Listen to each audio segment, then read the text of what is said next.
Corona महामारी से आज पूरी दुनिया जूझ रही है। लाखों लोग इस महामारी की चपेट में आ चुके हैं। कई लोगों की जान जा चुकी है। दुनिया भर के डॉक्टर वैज्ञानिक कोरोना वायरस की दवाई के लिए अभी भी रिसर्च कर रहे हैं, लेकिन अभी तक किसी भी देश को कोरोना वायरस का तोड़ निकालने वाली दवाई बनाने में सफलता नहीं मिली। इस बीच योग गुरु बाबा रामदेव ने मंगलवार यानी 23 जून को कोरोना बीमारी के इलाज की दवा बनाने का दावा किया है और उन्होंने हरिद्वार में कोरोनिल नाम की दवा को लॉन्च भी किया।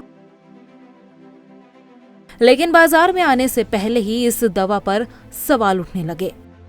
सवालों के घेरे में घिरी बाबा रामदेव की दवा। आयुष मंत्रालय की लटकी तलवार। बाबा रामदेव की इस दवा पर आयुष मंत्रालय ने तलवार लटका दी है। बाबा रामदेव द्वारा लॉन्च की गई दवा के कुछ घंटे बाद ही आयुष मंत्रालय ने पतंजलि आयुर्वेद लिमिटेड से कहा कि वो जल्द से जल्द उस दवा का नाम और उसके घटक बताए जिसका दावा कोविड-19 का उपचार करने के लिए किया जा रहा है। आयुष मंत्रालय ने फिलहाल दवा के विज्ञापन पर रोक लगा दी है और पतंजलि से इस दवा से जुड़े सभी तरह के रिसर्च की जानकारी मांगी है। आयुष मंत्रालय की माने तो उन्हें इस तरह की किसी भी दवा की कोई जानकारी नहीं दी गई। दवा के विज्ञापन पर लगाई आयुष मंत्रालय ने रोक। दवा से जुड़ी मांगी सभी जानकारी।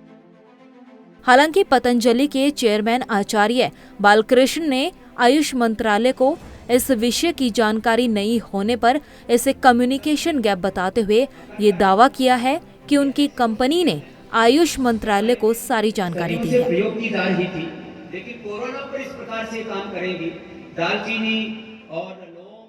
देखिए, इसमें एक कम्युनिकेशन गैप था।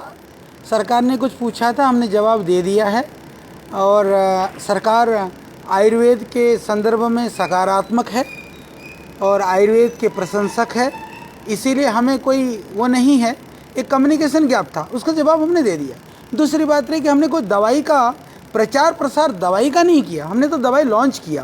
यानी कि दवाई को लॉन्च करना वो प्रचार प्रसार के अंतर्गत नहीं आता है। और दूसरी बात रही कि दवाई क्या काम करती है वो हम नहीं कह रहे हैं। हम तो आज हमने कहा कि क्लिनिकल स्टडी को, जो क्लिनिकल कंट्रोल ट्रायल था, उस ट्रायल को हमने लोगों के सामने रखा और 100% 100% उसके रिजल्ट्स हैं। पतंजलि का दावा, आयुष मंत्रालय को दे दी गई है सभी जानकारी। इन सभी दावों के बीच अब आयुष मंत्रालय ने साफ कहा है कि जब तक इन सभी तमाम मामलों की जानकारी नहीं हो जाती, तब तक इस दवा से जुड़े दावों के बारे में विज्ञापनों पर रोक लगी रहेगी। और आयुष मंत्रालय ने उत्तराखंड सरकार के लाइसेंसिंग प्राधिकरण से दवा के लाइसेंस की कॉपी मांगी और प्रोडक्ट के मंजूर किए जाने का ब्यौरा मांगा है। हालांकि इन सब के बीच उत्तराखंड सरकार के आयुष मंत्रालय ने भी साफ कर दिया है कि इस दवा के लिए हमसे ना तो कोई लाइसेंस लिया गया और ना ही किसी भी तरह की कोई मंजूरी। जून में उन्होंने हमारे यहाँ आवेदन किया था और जो हमारे टेक्निकल टीम है, कमेटी है, उसकी एडवाइस पर जो हमारी लाइसेंस अथॉरिटी है, उसने उनको प्रत्यक्षा क्षमता को विकसित करने के लिए टैबलेट और बनाने का जो है लाइसेंस निर्गत किया गया।